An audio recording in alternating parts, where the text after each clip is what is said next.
Salam alaikum, coucou à tous, j'espère que vous allez bien. Je vous retrouve aujourd'hui pour partager avec vous ma recette de makrouz à la tunisienne. J'espère que cette vidéo vous plaira.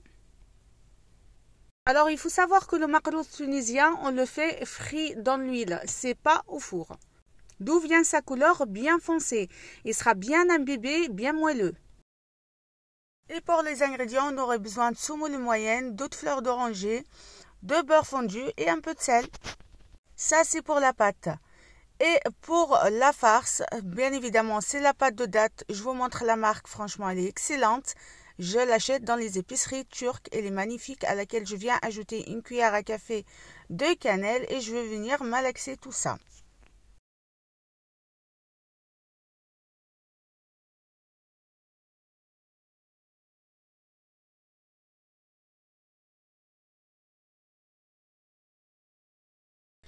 Et pour la recette d'aujourd'hui, je vais faire 1,5 kg de semoule moyenne à laquelle je vais venir mettre l'équivalent d'une cuillère à café non bombée de sel.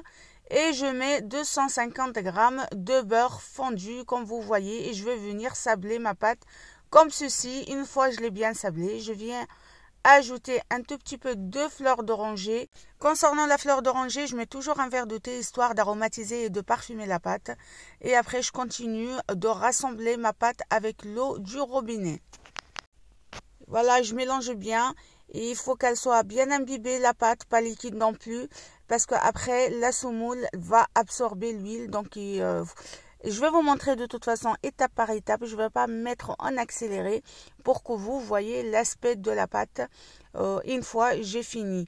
Et quand je vais la laisser reposer pendant 1 heure, moi je laisse ma pâte reposer pendant 1 heure parce que je trouve qu'elle absorbe bien l'eau. Et je regarde par la suite si c'est suffisant la quantité d'eau que j'ai mis au départ. Et si c'est encore, ma pâte elle est encore sèche, et bien écoutez, je pourrais en rajouter. D'où vient l'idée de laisser reposer la pâte.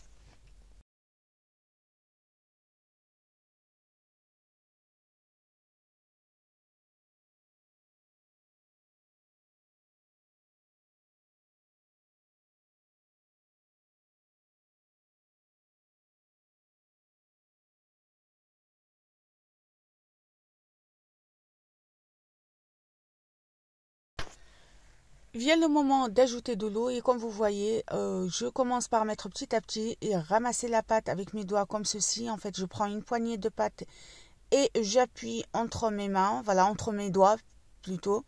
Et je continue ainsi de suite jusqu'à que je rassemble toute la pâte. Et comme ça, je regarde, en fait, je pourrais gérer si j'arrête d'ajouter l'eau ou non. De toute façon, je vous laisse en image. Comme je vous ai dit, je ne mets pas en accéléré cette étape parce que je trouve qu'elle est quand même importante. Il ne faut pas trop imbiber la pâte et il ne faut pas qu'elle soit sèche non plus. Donc, je vous laisse regarder telle qu'elle. Peut-être que cette étape, vous allez la trouver un peu longue, mais ça fait rien. C'est pour la bonne cause.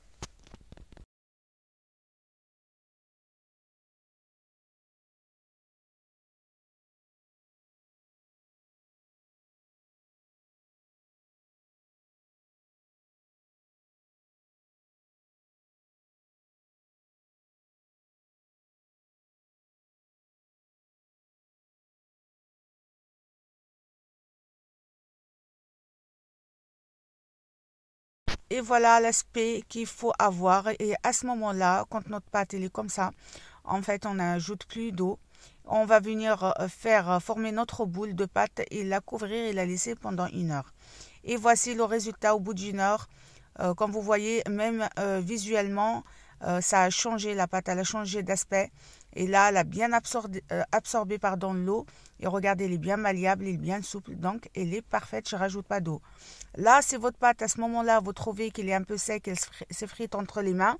Vous pouvez en rajouter un peu plus d'eau. Si vous trouvez au contraire qu'elle est trop liquide, vous pouvez la rattraper en ajoutant un peu plus de semoule. Je vais venir la couper en 4. Après ces 4 boudins, je vais faire forcément des boudins. Et après, je vais les fourrer avec la pâte de date que j'ai parfumée avec un peu de cannelle.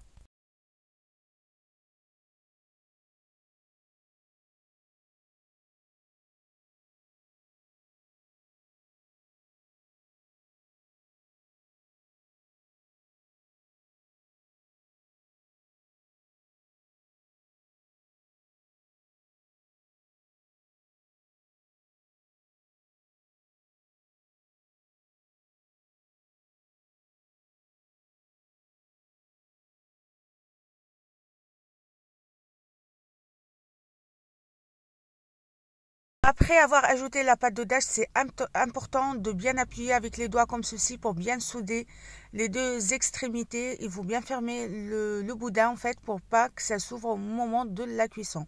Et on continue après à mélanger, enfin pas à mélanger, à rouler la pâte sur elle-même comme ceci pour bien souder encore plus la pâte et former le makroud en fait.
Et une fois vous avez coupé votre makroud, vous pouvez le régler un petit peu, voilà, l'arranger avec vos doigts sur la paume de main ou sur les doigts comme ça, vous le mettez. Et après, vous pouvez faire un petit dessin. Là, je vous présente un petit dessin que je fais en général quand j'ai pas une grosse quantité. Franchement, quand j'ai le temps, j'ai du temps à tuer.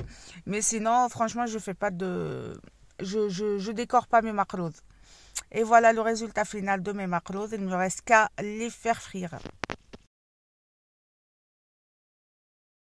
Tout de suite après, je les fais cuire dans de l'huile bien chaude.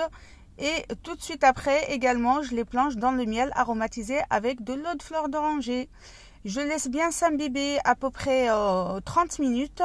À chaque fois, en fait, je les mets dans le miel, je les laisse 30 minutes avant de les sortir pour pouvoir les égoutter. Ainsi, ils auront bien absorbé le miel et regardez à l'intérieur, c'était un régal cette recette. J'espère que cette vidéo vous a plu. Je vous dis à très vite pour une autre.